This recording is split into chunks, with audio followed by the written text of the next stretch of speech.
And the power supply is the adrenal. So how you get the kidneys running and how you get the kidneys to filtrate, you get your adrenal glands on. And I use the fish tank analogy a lot.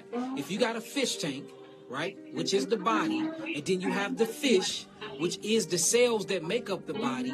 Notice when the fish eat, the fish start pooping and urinating all inside the fish tank.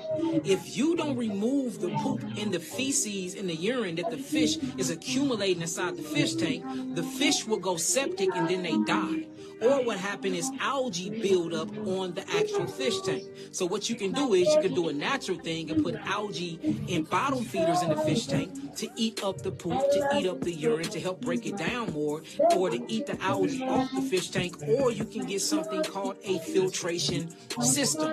All right, now your adrenal glands act as the power line to the actual filtration system. Your kidneys act as the actual filtration system itself, or it acts as the algae eater, and then the electricity that feeds the bottom feeder act as the plug unit for the filtration system. So if you see your fish tank is getting dirty, what you do, you go out and you buy a filtration system, which is the kidneys. But in order for the filtration system to work, it has to have a power source or a power supply. That is the adrenal glands when you plug it into the wall. So the adrenal glands is in control of the autonomic nervous system. This parasympathetic and sympathetic nervous system is called the enteric or the intrinsic, two words, enteric or intrinsic nervous system. If the nervous system is not powering up the kidneys, then the nephron filtration markers won't turn on and start filtering the metabolic waste out of your body from all the byproducts that's been accumulating and building up within your blood, within your lymphatic system, within your system, period, from all the things that you've been eating. See, even the blood cleanses itself inside of the lymphatic system, but the lymphatic system cleanses and dumps all of this waste in the kidneys, for the kidneys can get rid of all of the cellular toxins. So the best way to focus on kidney filtration is to make sure that your adrenals are stimulated, not fatigued. And you have many different herbs that do that. For instance, you have licorice root. Licorice root turns on the adrenal glands. Now, most of the people that have kidney issues and they're suffering from kidney filtration are suffering from hypertension. So if you're already suffering from hypertension because the lack of minerals like magnesium, and you have too much calcium buildup, and you can't dilate the blood vessels because they're too constricted, then what happens is your blood pressure will get higher if you take licorice root. So don't take licorice root if you have high blood pressure, but you can take ashwagandha root. That will help. You can take astragalus root. You can take wild yam root. These things help get the adrenals back online and stimulate the adrenals, so you can start pumping more electricity to the kidneys, where those nephrons in the kidneys can actually open up and start filtering the blood and getting all that metabolic waste outside of the body. Shit, also, you can do lymphatic massages. There's papers on this, and we do this in our clinic all the time to show that manual lymphatic massage stimulates kidneys. Or you can do something where you can do neurolymphatic massages, where you go to the neurolymphatic points that's along the spine and along the chest cavity walls, and you just rub them deep pressure with your thumbs in clock position, not counterclockwise, but in clockwise position, and that will stimulate the intrinsic or the enteric nervous system to get the parasympathetic and the sympathetic nervous system jump started, for you can get those electrodes or electrolytes to the adrenal glands. That way the adrenal glands will get back online, and now the kidneys is now communicating with the adrenal glands, and you can filter out all the metabolic waste and all the things that you've been eating that's breaking down into things that doesn't need to be in your body. So now once you get your adrenal glands back online through those herbs I was just saying, through the lymphatic massages, through eating high fruit diets. Yes, I'm saying high fruit diet because that's what helps you, because that's full of electrolytes and electricity as well, and most of them are ground foods too. Then now it's time to focus on the kidneys. You turn the supply on, but even though that you got the filtration system plugged into the wall, now you got to make sure that the filter's on. If you look at what I'm talking about in the fish tank analogy, even if you plug the filtration system in the wall, it won't work properly unless you put the filter on the filtration system. So now it's time to start thinking about the kidneys and actually how to get the kidneys up and running. So we got the power supply to the kidneys. Now we need the kidneys to filtrate.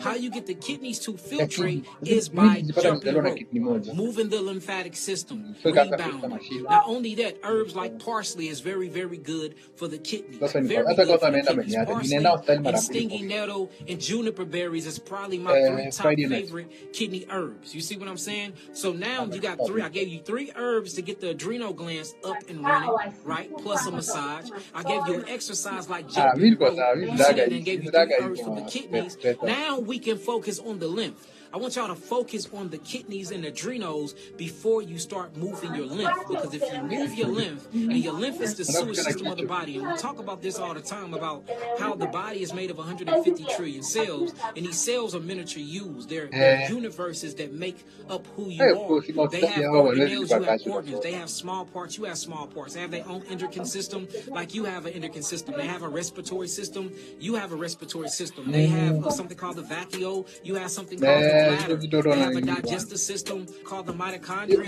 You have a digestive system.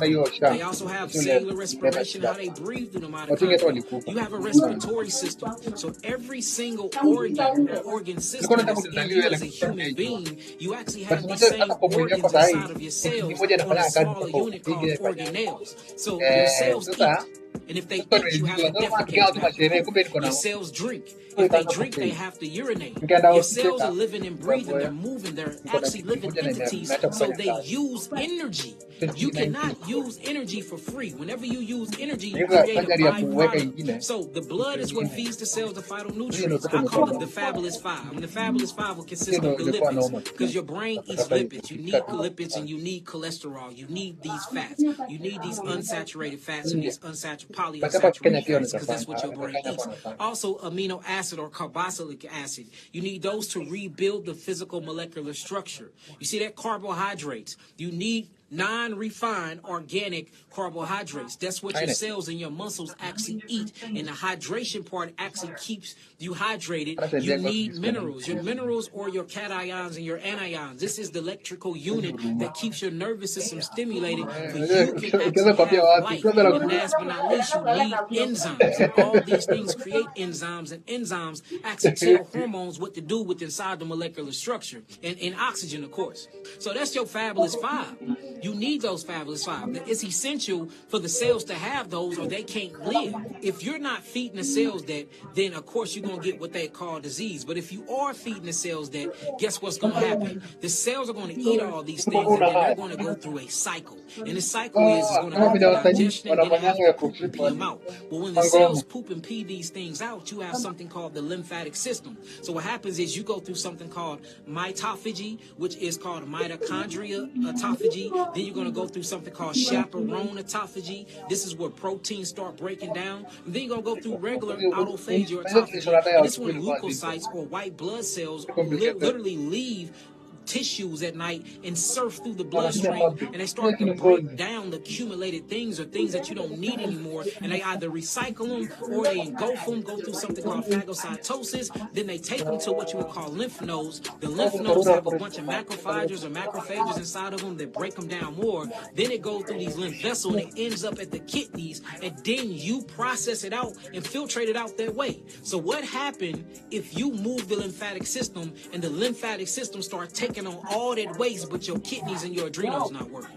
Now you have a stagnated, backed up lymphatic system. When the lymphatic system is stagnated and backed up, malignant type of mutagenic cells start happening within inside of the lymphatic system. This lymphoma, this lymphedema, this edema. So now your lymphatic system is so backed up and you having these cells mutate because it's lacking so much oxygen because you're not filtrating. And now you have all these so-called tumors and cancers within inside the lymphatic system because you moved your lymphatic system without moving your kidneys and your adrenals. So this is what I'm saying. At least be pooping 5 times a day. Get to that point before you start trying to move your lymph. At least make sure you urinating at least 4 to 5 times a day. At least before you start focusing on that lymphatic system. Focus on your kidneys, your adrenals, and your digestive system first, y'all. That way you're not having all these toxins just sitting around in your vascular system or sitting around in the interstitial fluid of your body, and then decaying is happening. And once decay happens, the lack of oxygen happens. And once the lack of oxygen happens, happen, the over expectoration of mucus happen, the mucus is going to further suffocate those cells. Now the cells break down and decompose, and to keep themselves from doing that, they have to mutate. In order for them to mutate, they have to adapt. And this adaptive